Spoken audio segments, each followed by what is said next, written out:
Okay, can I go ahead? Thank you. Well, firstly, thank you very much to the organizers for creating this platform and to lovely audience for attending. I want to explore the philosophy and the ethical framework, not necessarily that we as educators embody, but to think about the ethical frameworks that the minds behind AI embody. And that's what I'm interested in.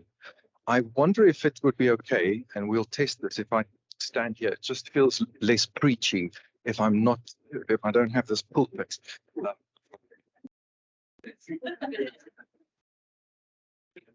Am I? No, I'm not. Am I still audible? Okay, and I trust that I am visible as well. Okay, I will lean a little bit this way. It might be indicative of political leanings. Okay, so I'm going to do quite a bit of groundwork first. The first bit of groundwork to say that it's absolutely amazing. We've seen some of the applications, maybe probably to a little extent in the previous presentation, to say that AI is a fantastic tool. It has the potential to do the most transformative work. Reading Nature this morning, somebody using large language models to map. If I do this, then you can't hear me. To map the language of whales. Isn't that fantastic? In my research, I have used AI to look at protest patterns and to use large language models to predict protest patterns in South Africa. Should I go back? I should go back. I tried. Okay. And at the same time, I also submitted papers looking at prompt protection and things like that. So it should be taken as a criticism of AI as such, mapping the landscape as it really is. Then, as a side note, would everyone in this room be comfortable in a rudimentary way to explain how a large language model works? Would there be some benefit to stop for 3 minutes and just do an explanation on that? I should do it. Okay. So let's imagine you could build a little computer program and read every single text that has ever been written, if it is online. So whether that is academic paper, everything that's on all online forums that's ever been written, that it has also been digitized, all of that, every social media post. And it can read that multiple times over and over. And as it does that, it tries to save what it thinks concepts are. So it becomes a concept, a dog becomes a concept, chair becomes a concept. What we've seen is that these large language models then identify roughly 20,000 concepts. Look at that little picture there of the universe there, or of a universe, a generated picture of a universe. Each one of those cars, it's a concept. So is a right, and that's some planet orbiting it, and that would be all the other words, the synonyms. So female, translated versions, so and are also orbiting that little star. And we have that for 20,000 ideas. So now when it's reading a sentence, it's really just traveling on a little spaceship from star to star to star, and it learns the paths to follow. So, the clever people say that it is traversing space. If I can do this, I can say to it, I can complete the sentence, dear large language model, on that. And it will say, well, out of 20,000 possibilities, 2,000 ones that can fit probabilistically, and the most probable of the 2,000 that can fit would be Matt. Cats into the Matt. Okay. It's just a probability. It learns this route. And the basis of this understanding reminds us also of the things that large language models are good at. Summarizing, because it just picks up what's the short way to traverse that little universe. Translating. It just jumps from the planet was an English to the planet that says isiZulu in each of the staffs that it visits. Okay, I'll transfer. Tell me, take the speech I Have a Dream by Martin Luther King Jr. and do that in the style of Trevor Noah. So it just does that same path, semantic path, but with a style transfer. Same stars, different little planets in each of them. Okay. That was groundwork number one. Are we moving on? Yes. Okay. We have a beautiful giraffe. There we go. Okay.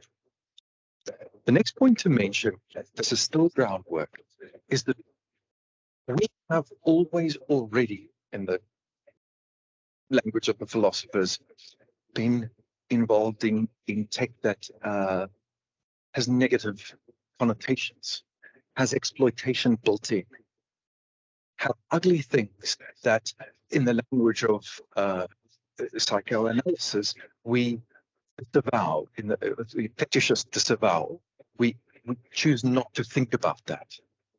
So when the sugar trade was on the back of slaves and indentured labor, the people using or eating sugar chose not to think about the fact that that was built in. When we use our cell phones today, we are vaguely aware that some of the elements that might be in the battery are the products of exploited labor. We choose not to think about that because we have to get on with our lives. But sometimes it's important to make that explicit. When we say X product or X proportion of a product that is manufactured has been outsourced to X, X being normally some country in the East, it means a place with fewer labor protections than where it came from, with tougher working conditions. There is a form of exploitation automatically built in. Of course, this is nothing new to anyone in this room. We understand that that's the nature of capitalism. And I can see that this is not particularly clear here. My hand-scribbled notes is that what large language models have done is have made explicit, in some cases, some of these built-in harms in how they were constructed themselves. And some things that were sort of unspeakable now becomes discussed as if it should be openly discussed. Oh, I like this in a little bit to that moment in 2001. Some of you might remember, if you there are annoyingly young people in here as well. But when up to the point, in no polite conversation, in no academic conversation would we debate the idea of torture, right? And then 2001 happened and the Twin Towers and Bush invaded Iraq. And then all of a sudden it was an acceptable debating topic in the IR community, political science community, in military science that, you know, should we torture somebody if it means that you save other lives? Something that was unthinkable 2 years before that. So we are at the cusp of doing that again by bringing things that are unthinkable back into public debate. Groundwork number 3. Okay. We should all acknowledge that technology and ways of thinking have a relationship. Our ways of thinking is influenced by the technology we have at hand. And of course, there's feedback in the other direction as well. So we understand that it is well understood and well documented that at the point of the Gutenberg press and book pressing and then book dissemination, we started learning differently. I mean, it took a long time to disseminate throughout the world, but there was that rupture. But that we also started thinking differently because our thinking pedagogies changed at that point. Human brains actually started developing differently because of how we interact with technology. So it's important to acknowledge that there's a back and forth. And we are now at this cusp, or really we're sort of 1 foot in to a completely new technology. We, as educators, should acknowledge that the game is completely changing. We're here to see it.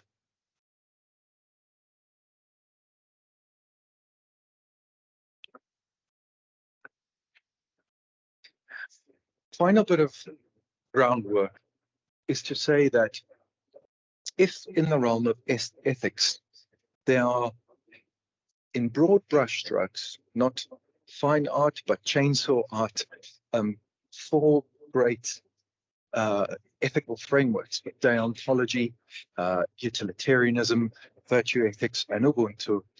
That most of us are not consistently one of those. We traverse between those. We might find ourselves that we are deontological about certain principles. This is right, and this cannot be compromised on. These are the sort of the rules.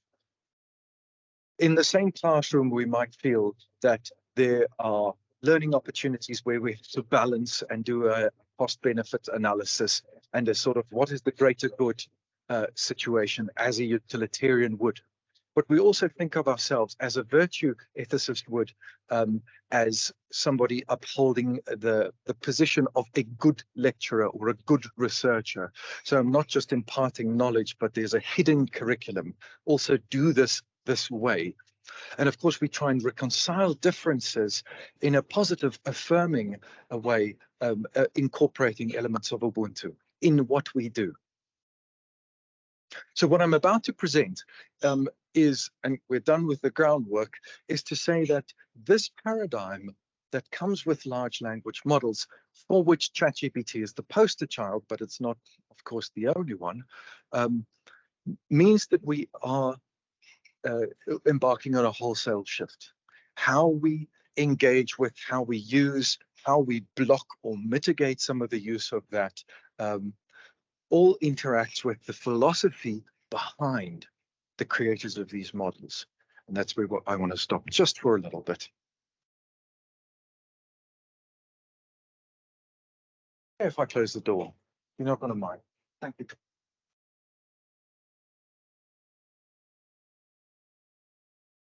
So I want to talk about something called the TESCREAL bundle. And the idea of this very ungainly, unwieldy acronym was introduced very recently by AI researcher Timnit Gebru and philosopher Emil Torres. And it tries to look at the ideological framework behind large language models that their creators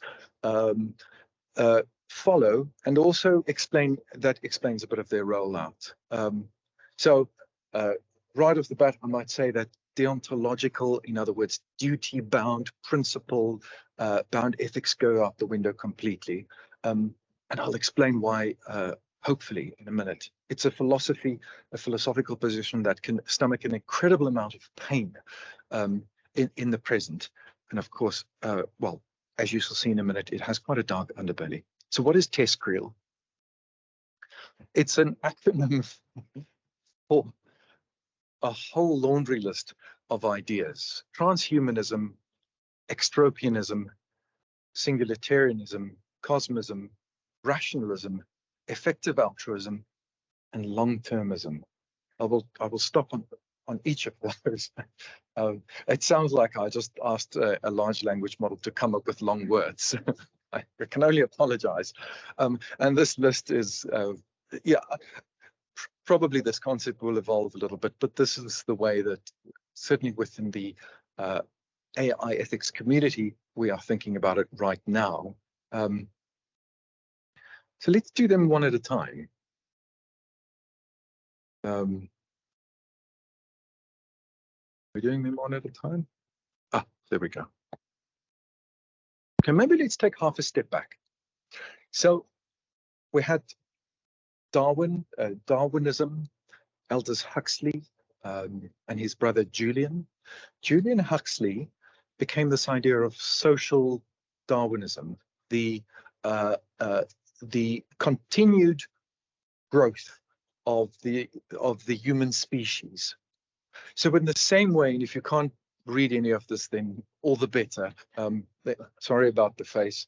In the same way that a farmer would improve their livestock, breeding better stock. So selecting whatever the chickens that lay better eggs, and killing the ones that are not laying big eggs or whatever it is. We should be doing the same with humans.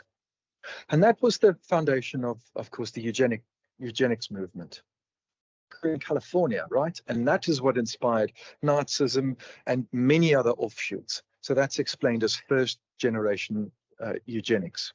Now that's developed over time, but we should acknowledge that sort of racist past right off the bat, because the idea was that essentially, if you looked like Julian Huxley, then you were good. But if you were not, in terms of sexual orientation, skin color, or IQ, then you should be systematically eliminated. And this was, you know, the Stanford Eugenics Society was a very well-respected society, seen as quite progressive at the time that it's come about. Okay, and at that point, the idea of transhumanism was introduced, and it's lasted all the way to today. Now, of course, modern day followers of eugenics, or these forms of philosophies that I'm about to introduce now, couch their language in very different terms. Some of the principles have endured. This might seem quite marginal to you. Why are we talking about these strange philosophies? This is kind of science fiction stuff.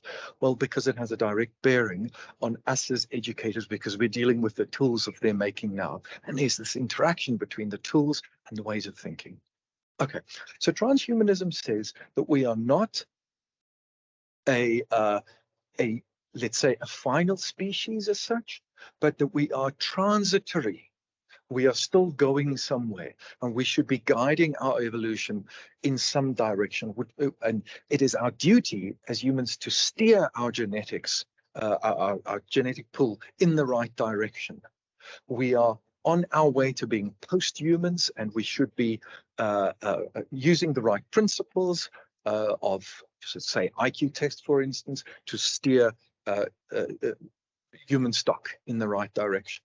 And of course, we now have all these tools of AI, of nanotech, of mind uploading that we should be considering. So transhumanism is the broadest of the ideas. One of the subvariants is extropianism. So the idea that we shouldn't be thinking of ourselves in terms of entropy, but in terms of extropy. So we should be pushing the development. We should be thinking about boundless expansion. We should be thinking about self-transformation. So it's this idea of what is the kind of human that, as the human race, we are trying to create and work towards. Another variant of transhumanism is the idea of the singularity. So mostly associated with Ray Kurzweil's work, who's now a major voice at Google and working on their future project. This idea that in about 10 years' time, in about 15 years' time, humankind and machines will merge, superintelligence will come about, and that the acceleration of human progress will be so fast that we cannot understand it at present. It is hidden behind a horizon, an event horizon. It's almost the opposite of a black hole, so to speak, but we can't access how great that would be. It's coming. And it's obviously associated with nanotechnology, with brain implants, with sort of what today we might call becoming cyborgs. Another variant of transhumanism is this idea of cosmism. So sorry, I'm just throwing all of these out there. And this is from a sort of a Russian school of thought, philosophers on the one side, but also physicists on the other. This idea that when we merge with technology, we will be able to upload our minds. So in other words, we leave biology behind. We live in not in carbon-based life, but in silicon-based life. So intelligence and not even, maybe consciousness even is not substrate dependent, but we will live forever. We'll upload our minds, and that's how we'll live. And then we're going to colonize the universe. This idea that we should colonize the nearby universe. And then moving away from direct variants of transhumanism, the idea of rationalism. So this is a community, a very large online community dedicated to improving human thought, improving human decision making, generally associated with the less wrong community, and this idea of that all the above mentioned is coming, the singularity is coming, all of that. So we should be harnessing AI for good. I will pause myself and say that the supporters, the adherents, and the thinkers in all these communities that I'm mentioning tend to be white, they tend to be male. They tend to be, as you can imagine, sort of right-leaning. And if you happen to find yourself in Silicon Valley, you'll find two behind every bushel. The idea of effective altruism is this, now that I said Silicon Valley, this idea that people doing AI research, people doing important work should be very well remunerated. They shouldn't be taxed. They should be able to use their money however they like. But specifically, they should be using that for long-term goals, not for solving global poverty or any of these things or climate change, but we should be having a long time frame. We should be thinking millions of years, not what are the problems right now within the next decade. And that latches onto the last of these ones, and sorry for rambling through this, the idea of long-termism. So that if we are going to be colonizing the nearby universe, if we are uploading our minds, then we should be thinking about solutions, not for today, but for thousands of years, or indeed millions of years. Okay, that sounded a bit like a sci-fi talk, I imagine. Now, those thoughts, those schools of ideas, very briefly, they have Nick Bostrom, so LSE, but I'm not sure where he's right now. Is he at Oxford? I think he's at Oxford. Eliezer Yudovsky, David Pearce, Ray Kurzweil, Ben Goertzel. So you have sort of high-powered, very influential public intellectuals behind these ideas or as members of these communities, and there's kind of cross-pollination. And that's why Timnit Gebru and Emil Torres says, well, maybe we should just call it a bundle of ideas that seem to overlap. But what also seems to matter is the fact that their adherents and their supporters include the likes of Elon Musk, Peter Thiel, Sam Altman, Vitalik Buterin. So, and of course, so here are the champions of AI. Here are the men, in this case, behind the AI that we are talking about incorporating. Sam Altman is the CEO of OpenAI, the company that has given us, use that with trepidation, ChatGPT and DALL-E. Okay, so we find is this just, I'm doing good, or I have 5 minutes left? Okay, I'm going to ignore that. No, let me see how far I can get. Okay, but we see that, money legitimizes quite an extreme moral framework that we're dealing with here, about which we should be cognizant. So we should know that neither large language models and nor the manner of their rollouts are value-free. Professor Gissing is not here, but when he said this morning that technology is value-free, but what you do with it isn't. From an AI perspective, we say the opposite. No technology is value-free. A hammer, which looks value-free, assumes that you have hands. The keyboard assumes that you are left-handed. The height of the buttons in the lift have certain assumptions around them. We make things and our assumptions carry through in that. There's no technology that's value-free. So if the tools that we are creating are steered in a way that have certain values, certain ideas built in, then we should be aware of that at the very least. It doesn't mean that we can't use it or we can't harness it, but we should be aware of what we're dealing with. We should also be aware of this idea that the shift is absolutely away from dealing with actual real-world problems. And it's with this sort of utopia or dystopic thinking, eschatological thinking. And in some cases, if one reads the literature around, say, OpenAI, we should acknowledge and be aware that they denigrate in places openly, the pursuit of sort of climate change or mitigating climate change or dealing with poverty. We're saying, the smartest and the brightest should be working on AI, and those are the real problems. We should bring the singularity to pass. We should come and have that to pass. So because I've just got a high 5, probably now like a high 3, I'm not going to dwell on these well-known problems that relate to generative AI, and specifically with large language models, all of which, quite frankly, if you go back to our little model that we had in the start of all the stars, the 20,000 stars, then we can explain how hallucinations work, how bad advice, often indistinguishable from good advice, work, why it's trained with no regard for intellectual property, why there are biases in the training data, why there's actual human exploitation, workers in awful conditions in Kenya having to read awful things so that we don't get to read that, and being paid a pittance for it. The massive environmental cost that if you generate something on say ChatGPT or another language model, there is an environmental cost. We don't feel it. There's fetishist disavowal. But there's energy being used and there's water being used, lots. And we should be aware of that.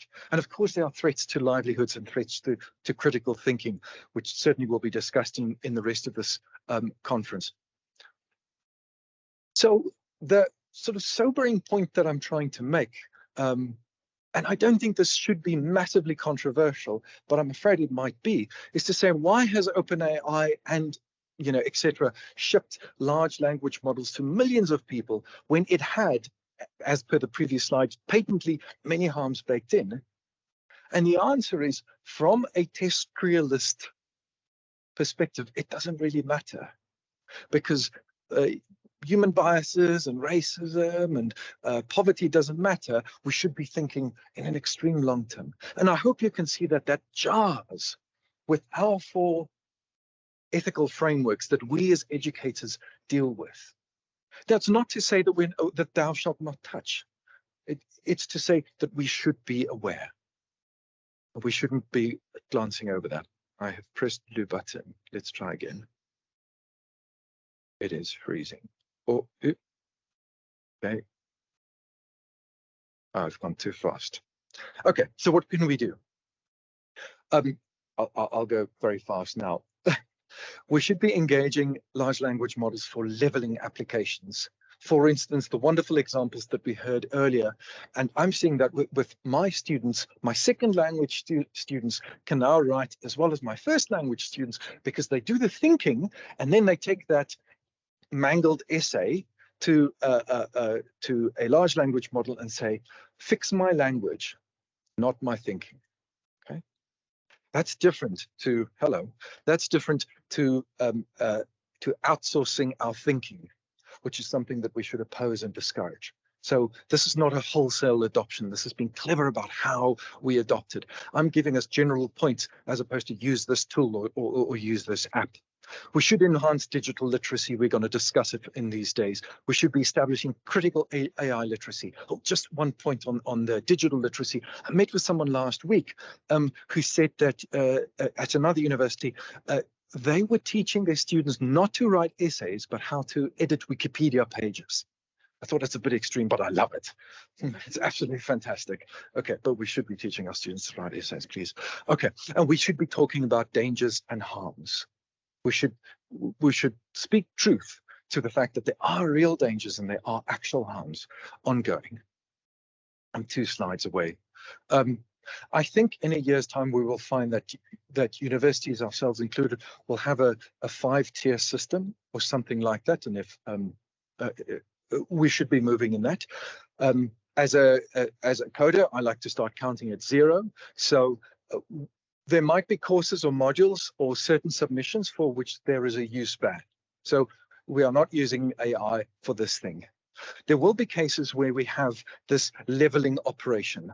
I do the thinking, and then I take my essay or my whatever, to you, and I say, can you proof this for me? Can you just fix it? That's one level up. A third level is this idea of co-creation, what an editor would do. Now, all of this, rich students, if they can afford it, can do anyway. I write the essay, I give it to an editor, and they say, oh, this paragraph should go up there, and this wording is not appropriate, and your register is not great. Of course, large language models do this wonderfully. One level up from that is the idea of brainstorming and planning. I'm writing an essay on that and I'm getting stuck. I want to do this thing, but I don't have a great opening line. Can you give me some ideas where to write, what to say? And of course, then there's the final, when we say, actually, this exercise, this module, or this assessment is over to you. If you want to use AI, go for it. In fact, it may be that you say, you have to use AI for this, or you have to critique it, or whatever. With 2 riders, and that is, and again, I chortled at Professor Gissing this morning when he said, don't blame me, GPT wrote it. Actually, no. If you submit something, you are responsible for it. So that principle should still be maintained. And certainly we did this in the engineering school. You share your prompts. So you have a GitHub page and you upload your prompt, say, here's my work, here's my essay, and here's a link, and you can click on it and it shows you what my prompts were. So I can interrogate their engagement and the level of critical engagement. So I think those will be the riders. Okay, so a final thought is that if we take our philosophies of, say, something like a deontology that says that there are definite boundaries, that there are absolute moral principles, and something like dignity ought not to be violated. And we compare that to the thoughts of something like the TESCREAL bundle, which says none of these wishy-washy morals matter. It matters where we are going as a collective humanity in 1 million years' time. And what we should do now is just pave the way so that that future is great. We should acknowledge that there is some level of incompatibility. That doesn't mean that we do not have power. We speak truth to that, but we develop our tools to create a critical or AI critical generation of learners and scholars. And I think on that note, I'll end. Thank you for having me.